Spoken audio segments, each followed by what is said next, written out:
Good morning students, how are you. आज हम class 8 सामाजिक व राजनीतिक जीवन का लेसन 2 धर्म निरपेक्षता की समझ का सेकंड पार्ट करेंगे। चलते हैं हमारे नेक्स्ट टॉपिक धर्म निरपेक्षता की तरफ। धर्म निरपेक्षता का अर्थ है कि राज्य का कोई भी राज धर्म नहीं होता, ना ही राज्य क्या है किसी भी धर्म में हस्तक्षेप कर सकता है। सभी को अपने राज्य के कानूनों के अनुसार अपने अपने धर्म के अनुसार प्रार्थना करने की, न्याय करने की और पहनावे की, पूजा पद्धति की स्वतंत्रता है। हम इस लेसन में सीमापुर के सरकारी स्कूल के विद्यार्थी एक धार्मिक त्यौहार मनाना चाहते हैं। हम उनके बारे में पढ़ेंगे।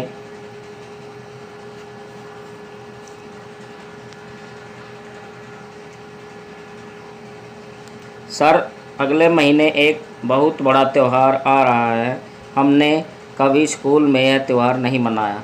क्या हम इस साल मनाएंगे? तो इसमें है, सर कहते हैं नहीं रेखा, हमारा स्कूल सरकारी स्कूल है। हम किसी एक धर्म को महत्व नहीं दे सकते। निजी स्कूल को जो चाहे करें। सरकारी स्कूल अपनी 4 दीवारी के भीतर कोई धार्मिक उत्सव आयोजित नहीं किया करते। वैसे भी ज़्यादातर धार्मिक त्योहारों पर सरकारी छुट्टी होती है, इसलिए हम इन त्योहारों पर घर पर ही मनाते हैं। इस बात से हमें पता चलता है कि सरकार या सरकारी संस्थाएं या सरकारी स्कूल कॉलेज, कोई भी सरकारी संस्था किसी विशेष धर्म को ना तो ग्रांट दे सकती है, ना ही उस विशेष धर्म का अपने प्रांगण में आयोजन कर सकती है। यह कानून के अनुसार धर्म निरपेक्षता का क्या होगा? उल्लंघन होगा।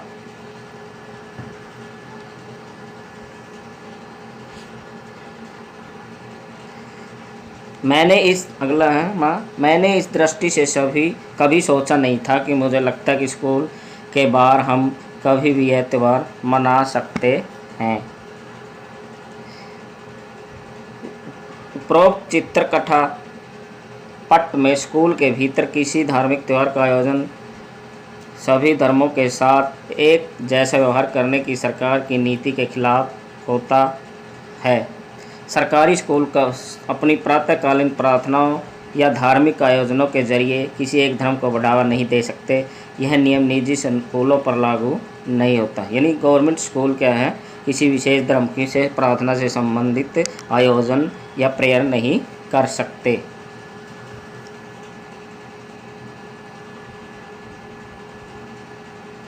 धार्मिक वर्षों को रोकने के लिए भारतीय धर्म निरपेक्षता का दूसरा तरीका है अहस्तक्षेप की नीति।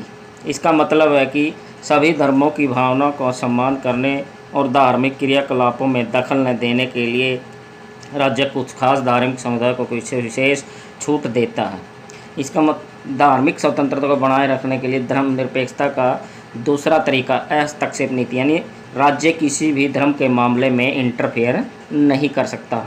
प्रत्येक धर्म, हिंदू हो, मुसलमान हो, सिख हो, ईसाई हो, जैन हो, बौद्ध हो, सभी धर्म क्या है अपने अपने रीति रिवाज परंपराओं के अनुसार ही क्या है जलसे, जुलूस, प्रार्थनाएं आदि कर सकते हैं। बच्चों, आपने देखा होगा कि गुरु पर्व पर क्या है, गुरु झांकियाँ निकाली जाती है और गणपति बाप्पा मोरया की क्या है झांकियाँ निकाली जाती है। इस प्रकार से अनेक त्योहारों पर क्या है भीड़ एकत्रित होती है। ईद के अवसर पर भी क्या है लोग क्या है एक जगह एकत्रित होकर नमाज पढ़ते हैं। सरकार उनको अपने इस धर्म के अनुसार विशेष क्या है इंटरफेयर नहीं कर सकती। चलते हमारे उदाहरण की तरफ। कुछ दोस्तों ने हाल ही में स्कूटर खरीदे हैं। वे साथ स्कूटर से सैर पर जाने को तैयार हैं। अरे तुम्हारे पास हेलमेट तो है न, दिल्ली में सबसे हेलमेट पहनना पड़ता है, यही कानून है, फिर तुम्हें हेलमेट क्यों नहीं पहनना? जुर्माना भरने का बड़ा शौक़ है क्या? फिक्र मत करो, मुझे जुर्माना नहीं देना पड़ेगा। चित्र में क्या आपको सिख धर्म से संबंधित क्या है, एक व्यक्ति दिखाई दे रहा है। वो कहता है मुझे जुर्माना नहीं भरना पड़ेगा, मुझे बिना हेलमेट के चलने की क्या है, मेरे धर्म में कानूनी प्रावधान है, यह धर्मनिरपेक्षता है। अरे अमरजीत, तुम पर जुर्माना क्यों नहीं लगेगा? उसका दोस्त कहता है तुम्हें ऐसी क्यों विशेष छूट दी जा रही है? देखो, पगड़ी पहनना सिख धर्म का एक बुनियादी असूल है, इसलिए सरकार मुझे हेलमेट पहनने के लिए मजबूर नहीं कर सकती। और सिख धर्म के लोग क्या हैं? 5 चीज़ें, कंगा, कच्छा, केस, पगड़ी और कृपाण, ये 5 चीज़ें लेकर चल सकते हैं। उनको अपने धर्म की क्या है, ये स्वतंत्रता है।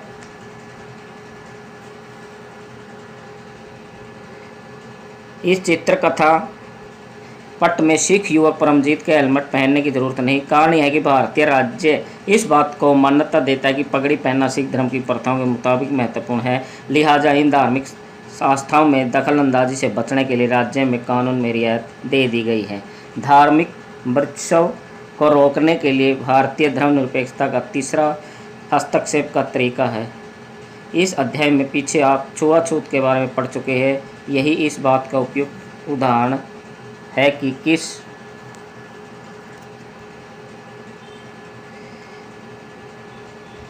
तरह एक ही धर्म के लोग, ऊंची जाति के हिंदू, अपने ही धर्म के अन्य सदस्यों के कुछ निचली जातियों को दबाते हैं। धर्म के नाम पर अलग अलग करने और भेदभाव को रोकने के लिए भारतीय संविधान में छुआछूत पर पाबंदी लगाई गई।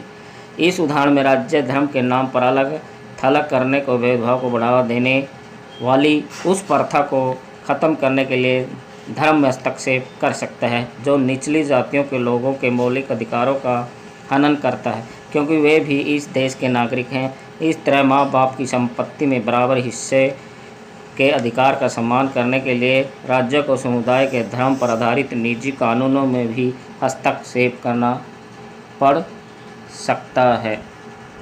राज्य का हस्तक्षेप सहायता के रूप में भी हो सकता है। भारतीय संविधान धार्मिक समुदायों को अपने स्कूल और कॉलेज खोलने का अधिकार देता है। गैर प्राथमिकता के आधार पर राज्य से उन्हें सीमित आर्थिक सहायता भी मिलती है। देखा होगा कि कुछ क्या है, धर्म समुदाय जैसे सिख अपने धर्म की शिक्षा देते हैं और मुस्लिम लोग क्या हैं, अपने उस मस्जिदों में क्या करते हैं, अपनी धार्मिक शिक्षा देते हैं। इस सभी धर्म क्या अपने अपने शिक्षण संस्थान खोलते हैं और राज्य उन्हें क्या है, सीमित मात्रा में आर्थिक सहायता देता है। भारतीय धर्मनिरपेक्षता दूसरे लोकतांत्रिक देशों की धर्मनिरपेक्षता से कहीं तरह से अलग है। कैसे है, देखते हैं आगे। ऊपर दिए गए तीनों उद्देश्य दुनिया के अन्य धर्मनिरपेक्ष लोकतांत्रिक देशों के संविधान में दिए गए उद्देश्यों से मिलते जुलते हैं। अमेरिका के संविधान में हुए पहले संविधान संशोधन के जरिए विधायिका को ऐसी कानून बनाने से रोक दिया गया है जो धार्मिक संस्थाओं का पक्ष लेते हों या धार्मिक स्वतंत्रता को रोकते हों। इसका मतलब यह है कि विधायिका किसी भी धर्म को राजकीय धर्म घोषित नहीं कर सकती, न ही विधायिका किसी एक धर्म को ज़्यादा प्राथमिकता दे सकती है। संयुक्त राज्य अमेरिका में राज्य को धर्म से पृथकीकरण का मतलब है कि राज्य को धर्म दोनों के एक दूसरे के मामले में किसी तरह का दखल नहीं दे सकते। शायद आप समझ गए होंगे कि भारतीय संविधान धर्मनिरपेक्षता और अमेरिका के धर्मनिरपेक्षता के बीच एक अहम फ़र्क है। ऐसा इसलिए है कि अमेरिका धर्मनिरपेक्षता में धर्म और राज्य के बीच स्पष्ट अलगाव के विपरीत भारतीय धर्मनिरपेक्षता में राज्य को धार्मिक मामलों में हस्तक्षेप करने की छूट दी गई है। लेकिन भारतीय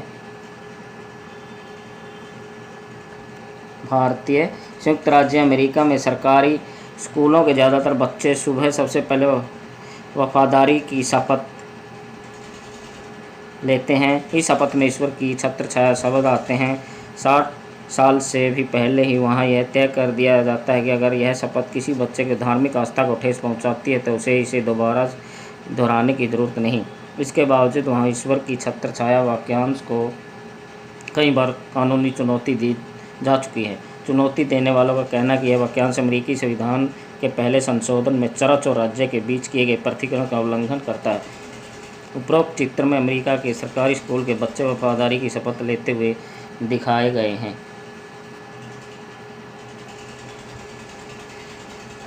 संविधान ने छुआछूत को खत्म करने के लिए हिंदू धार्मिक क्रियाकलापों में हस्तक्षेप किया है। भारतीय धर्मनिरपेक्षता में राज्य धर्म से अलग तो है, लेकिन धर्म से उसका फासला सैद्धांतिक है। इसका मतलब यह है कि संविधान में दिए गए आदर्शों के आधार पर राज्य किसी धर्म के मामलों में हस्तक्षेप कर सकता है। यह आदर्श वह कसौटी मुहैया कराते हैं जिसके जरिए इसके बारे में फैसला लिया जा सकता है कि हमारा राज्य धर्मनिरपेक्ष सिद्धांत के अनुरूप काम कर रहा है या नहीं। राज्य धर्मनिरपेक्ष है और धार्मिक व्रतोत्सव को रोकने के लिए कई तरह के काम करते हैं। भारतीय संविधान अपने नागरिकों को मौलिक अधिकारों का आश्वासन देता है। ये मूलभूत अधिकार इन धर्मनिरपेक्ष सिद्धांतों पर आधारित, लेकिन इसका यह मतलब नहीं है कि भारतीय समाज में इन अधिकारों का उल्लंघन बंद हो गया, बल्कि वास्तव में ऐसे उल्लंघन की वजह से ही हमारे सामने संवैधानिक व्यवस्था की ज़रूरत बनी हुई है। इस तरह के अधिकारों के होने का ज्ञान हमें इन अधिकारों के उल्लंघन के प्रति संवेदनशील बनाता है। जब कभी भी ऐसा होता है तो हमें उसके खिलाफ सही कदम उठाने की अक्षमता भी उसी से मिलती है। अगर फरवरी 2004 में एक कानून बनाया गया फ्रांस के अंदर। इस कानून में प्रावधान किया कि कोई भी विद्यार्थी इस्लामी बुर्का, यहूदी टोपी या बड़े बड़े ईसाई क्रॉस जैसे धार्मिक अथवा राजनीतिक चिन्हों का प्रतीकों को धारण करके स्कूल में नहीं आएगा। फ्रांस में रहने वाले उन अप्रवासियों ने इस कानून का काफ़ी विरोध किया। वे मुख्यतः अल्जीरिया, ट्यूनीशिया और मोरक्को आदि उन देशों से आए थे जो पहले फ्रांस के उपनिवेश थे। 1960 के दशक में फ्रांस के मज़दूरों की कमी हो गई थी। उस समय इन अप्रवासियों को फ्रांस आकर काम करने के लिए वीज़ा यानी प्रवेश पत्र दिए गए थे। इन प्रवासियों की बेटियां स्कूल में अक्सर सिर पर रुमाल बांध कर जाती थी, लेकिन इस नए कानून ने लोगों के बाद उन्हें सिर पर रुमाल बांधने के कारण स्कूलों से निकाल दिया गया है।